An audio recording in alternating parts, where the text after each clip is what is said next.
나는 희생을 강요당한다. 나는 항상 피해를 입고 있다. 나의 불운조차 모든 것이 다 타인의 잘못이다. 이렇게 여기는 것을 우리는 이제 피해 의식이라고 말을 합니다. 우리가 이제 살아가면서 여러 피해 의식을 느끼는데 이제 그 중에서 특별히 나에게 진짜로 안 좋은 트라우마가 깊게 박혀 있어서 그것 때문에 이런 식으로 내가 계속 희생을 당하고 있고 계속 누군가로부터 피해를 입고 있다고 생각하게 되는 것은 진지하게 관찰을 하고 주의 깊게 세밀하게 살펴보면서 잘 해결을 해야겠지만, 요즘 시대는 특별히 내가 직접적으로 얻어진 그러한 나의 내면에 작용되는 트라우마나 이런 것이 아니다 하더라도 그냥 보고 들은 것 때문에라도 자연스럽게 피해의식을 느끼는 경우가 참 많은 것 같습니다. 특별히 뉴스에서 참 많은 일들이 일어날 때마다 그것이 나에게 일어난 일은 아니지만 마치 나에게 일어난 일처럼 생각을 하면서 굉장히 경계를 하고 굉장히 많이 피해의식을 느끼면서 과하다 할 정도로 뭔가를 이렇게 말하고 뭔가 내 행동을 취하는 그러한 것들에 대해서는 우리가 한 번쯤은 고민해 볼 필요가 있지 않나 생각을 합니다. 특별히 그러한 우리의 삶의 태도가 우리의 신앙에 굉장히 많이 적용이 되는데, 그런 신앙에 불필요한 피해 의식이 자꾸 적용되는 것은 더더욱 경계를 해야 합니다. 그게 무슨 말이냐면, 어떤 것들이 일어날 때마다 하나님이 나에게 과도하게 희생을 요구한다거나 하나님이 나에게 과도하게 시험거리를 주신다거나 모든 것이 하나님 때문에 내가 이렇게 됐어요. 하나님 때문에 내가 이렇게 자꾸 힘들어요. 내가 이러한 일들을 겪어요. 그러한 것들을 생각을 하면서 우리의 기도에 왜 하나님은 나에게 자꾸 이러한 시험거리를 주십니까? 왜 하나님은 나에게 자꾸 나를 이렇게밖에 살게 하지 못하십니까? 이러한 식으로 하나님에게 자꾸 불필요한 기도와 불필요한 질문들을 하게 되고, 그것은 오롯이 나에게 하나님에 대한 피해 의식으로 자리 잡아서 하나님이 마치 나에게 자꾸 안 좋은 것만 주시고 자꾸 이 세상 가운데 벌만 주시게 하는, 그것이 확장돼서 궁극에는 하나님이 마치 이 모든 세상에 악을 조장하는 듯한 그러한 태도로 바라보는 지경까지 이르게 됩니다. 결국 그 지경까지 이르게 되면 하나님이 악의 근원자라고 우리는 말할 수밖에 없고, 그러한 우리의 고백은 과연 우리가 정상적인 믿음을 갖고 있는 것이냐, 정상적인 신앙을 갖고 있는 것이냐에 대한 그러한 스스로의 질문들로 반드시 돌아와야겠죠.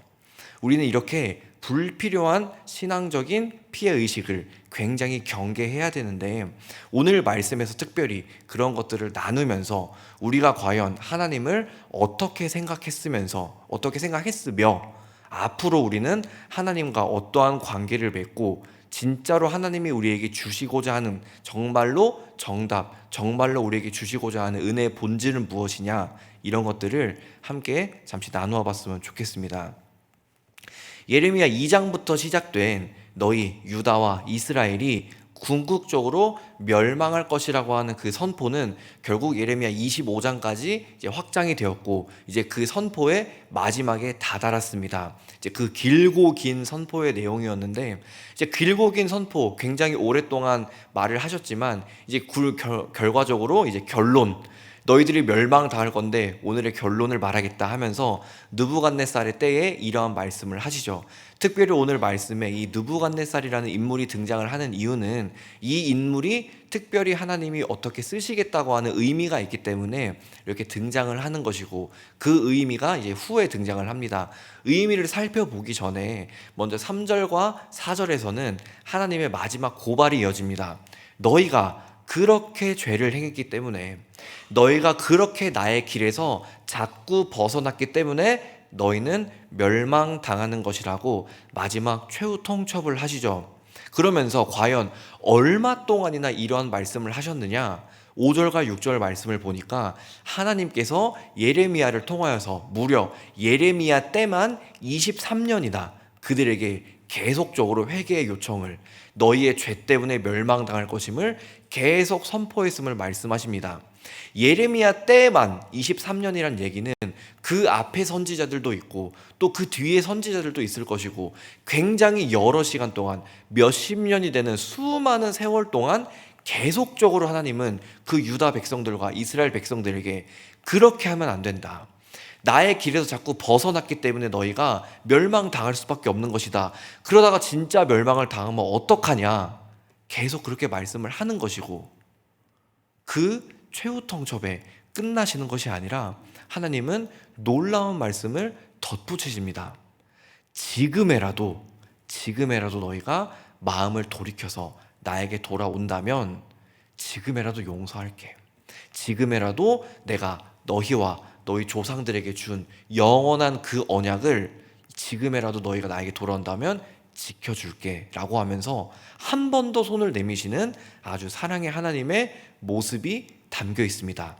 이스라엘 백성들, 유다 백성들은 이 하나님의 사랑에 대해서 이 하나님의 정말 절절한 몇십 년 동안이나 이어진 이 짝사랑과 같은 이 사랑에 대해서 어떠한 반응을 보였을지 당연히 뻔하죠.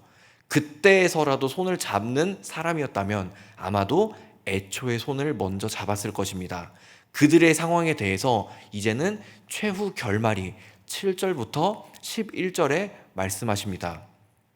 너희가 결국은 내 손을 잡지 않았기 때문에, 너희가 결국은 내 사랑을 외면하였기 때문에 너희의 결말은 바벨론에 의해서 멸망당하는 것이다. 그리고 70년 동안 그 바벨론에 의해서 멸망당하면서 그 아래에서 마치 과거에 너희가 애굽 땅에서 종노릇하였듯 바벨론 땅에서 종과 같이 지낼 것이라는 말씀을 그들에게 하십니다. 이렇게만 보면은 그들은 멸망당하겠구나, 그렇게 우리가 알 수 있습니다. 우리가 흔히 아는 70년 포로 생활의 하나님의 예언이시죠. 그리고 이 예언은 확정적인 것입니다. 그 전까지 하나님은 너희가 그렇게 살면 멸망당할 거야, 너희가 그렇게 살면 망할 수밖에 없어라는 말을 하셨지만 구체적인 시기와 구체적으로 누구에 의해서 멸망당할지에 대해서는 말씀을 안 하셨는데 이제는 구체적으로 말씀하시는 겁니다. 구체적으로 바벨론이란 나라에 의해서 너희가 멸망당할 것이고 그 바벨론이란 나라가 누구에 의해서 너희를 멸망할 거냐? 그게 바로 처음에 1절에서 나왔던 느부갓네살 왕에 의해서 이 일이 이루어질 것이라는 것을 하나님은 직접적으로 또 간접적으로 그들에게 말씀하시는 겁니다. 이렇게만 본다면 이스라엘 백성들이 이렇게 멸망당하겠구나 하는데 12절부터 14절까지 우리가 하나 이해할 수 없는 말씀이 덧붙여집니다. 그렇게 70년 포로 생활을 너희가 멸망당할 수밖에 없음을, 그리고 누구에 의해서 멸망당할 것임을 말씀하셨던 하나님이 12절부터 14절까지 어떻게 말씀하시냐면 너희가 그렇게 70년 동안 바벨론에 의해서 포로 생활을 할 텐데 70년이 끝나면 거짓말같이 내가 너희를 복귀시킬 거야. 거짓말같이 너희를 그 포로 생활에서 끝내고, 심지어 끝내는 것뿐만이 아니라 그 바벨론과 이방 나라들이 너희에게 행했던 그 행위를 그대로 그들에게 갚아주실 것을 말씀하십니다. 이 말씀을 우리가 그냥 생각 없이 쭉 본다면 애초에 하나님이 포로 생활 이후에 복귀를 시키실 것이면 포로 생활을 겪지 않고 그들을 바꾸실 수 있는 방법은 없으셨을까? 심지어 그렇게 바벨론이란 나라를 사용하셔서 이스라엘 백성들을 심판하실 것이라면은 적어도 그 바벨론, 하나님의 도구로서 사용된 그 바벨론에 대한 그 바벨론 정도는 하나님이 어떻게 또 특별한 액션을 취해 주셔야 되는데 왜 그들을 사용하셔 놓고는 그들이 행한 대로 그들을 벌하시겠다고 또 말씀하시는 것인가? 이런 거에 대해서 생각 없이 쭉 본다면은 우리는 하나님이 그냥 하나님의 마음대로 심판하시고 하나님의 마음대로 누구를 갖다 쓰시고 그대로 또 폐기 처분하는 그런 식으로 악한 굉장히 폭군과 같은 이미지를 계속 받으면서 하나님이 조금은 사랑이 없으신 것 아닌가, 그냥 하고 싶은 대로 마음대로 하실 수 있는 주권자의 주권을 마음대로 오용하고 남용하는 그러한 폭군이 아닌가, 그런 식으로 생각이 들고 마무리가 될 수도 있을 것입니다. 그런데 우리가 이 말씀을 굉장히 주의 깊게 봐야 합니다. 이스라엘 백성들이 멸망할 수밖에 없었던 이유, 바벨론이 하나님의 도구로서 사용된 이후에 그들이 멸망당할 수밖에 없는 이유, 그것은 하나님이 그들을 치시고자 함이 아니라 그 원인 자체가 그들의 죄악에 있기 때문입니다. 죄악이 있는 사람은, 죄악이 있는 것은 하나님으로부터 영원히 분리될 수밖에 없고, 그것을 우리가 하나님께서 멸망당한다라고 표현한다는 것을 우리가 익히 알고 있습니다. 그들은 그들의 죄 때문에 멸망당하는 것이지, 하나님이 선한 것들을 갖다 쓰시고 선한 것을 마음대로 처분하는 그러한 개념이 아닌 것입니다. 이스라엘 백성들이 망할 수밖에 없는 것은 이스라엘 백성들이 하나님으로부터 멀어져 있기 때문에 멸망당할 수밖에 없는 것이고, 바벨론이 멸망당할 수밖에 없는 이유는 바벨론이 애초에 하나님을 부정하는 나라였고 하나님을 그대로 공격하는, 전혀 신과 같이 여기지도 않는 그러한 나라였기 때문에 멸망당할 수밖에 없는 겁니다. 주의 깊게 봐야 될 것은 멸망에는 특별한 이유가 있는데 회복에는 특별한 이유가 없습니다. 12절부터 14절을 보시면 알겠지만, 자세히 읽으시면 알겠지만, 그들이 70년 동안 하나님께 결국은 돌아와서, 결국은 회개해서 그들이 회복되는 것이 아닙니다. 그들이 70년 동안 뭔 짓을 하던 간에, 회개를 하던 회개를 하지 않던, 하나님을 찾던 하나님을 울부짖던 이런 행동이 있던 없던 간에 그것과 전혀 상관없이 하나님은 그냥 강권적으로 내가 너희를 70년이 끝나는 순간 회복시켜 줄 것이라고 말씀하십니다. 멸망에는 이유가 있지만 회복에는 이유가 없습니다. 그것이 하나님의 본질이자 우리를 향한 사랑입니다. 멸망당할 수밖에 없는 것은 하나님이 우리를 싫어해서가 아니라 우리가 먼저 하나님을 떠났기 때문이고,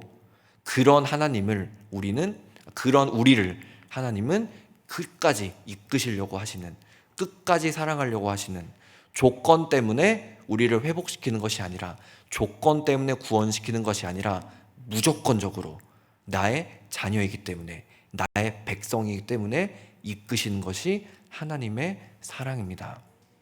그렇기 때문에 우리의 신앙에서 자꾸 우리 입술의 고백으로 왜 하나님은 나에게 이런 시험을 주시는지, 왜 하나님은 나를 이렇게까지 이 정도까지밖에 나를 못 이끄시는지, 이런 식으로 불평이나 화가 섞여 있는 느낌표로 끝나는 기도들, 화가 섞여 있는 물음표로 끝나는 기도들, 이런 것들만 하는 것이 아니라 그것에, 이러한 나의 삶 가운데 이러한 일들이 벌어졌던 원인이 하나님께 있는 것이 아니라 사실은 모든 것이 나에게 있었음을, 내 안에 하나님을 버렸던 나의 마음들, 내 안에 하나님을 가렸던, 내가 먼저 앞서고자 했던, 내가 먼저 높아지고자 했던, 내가 먼저 나의 이익만, 나의 유익만, 나의 이 땅에서의 행복과 평안과 안락만 생각했던 그 나의 그런 모습들 때문에 내가 이러한 지경에 이르렀음을 먼저 회개하고 먼저 고백할 때에, 그때에 우리가 하나님께서 우리에게 부어주시는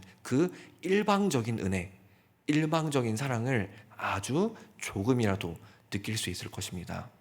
그렇게 우리가 살아갈 때에 자꾸 하나님을 피해의식이 섞인 그러한 우리의 마음 가운데 하나님께로 나아가는 것이 아니라, 우리의 모습이 어떠하든, 우리의 상황이 어떠하든 우리를 그렇게 끝까지, 그리고 우리 안에 있는 정말 깨끗한 것들을 어떻게든 간에 보시려고 하면서 그 더러운 것들을 하나님이 십자가 지시고 해결하려고 하시는 그 하나님의 헌신과 수고와 노력을 계속 기대하고 또 소망하면서 감사해하면서 나아가는 우리 모든 공동체이기를 소망합니다. 함께 기도하겠습니다.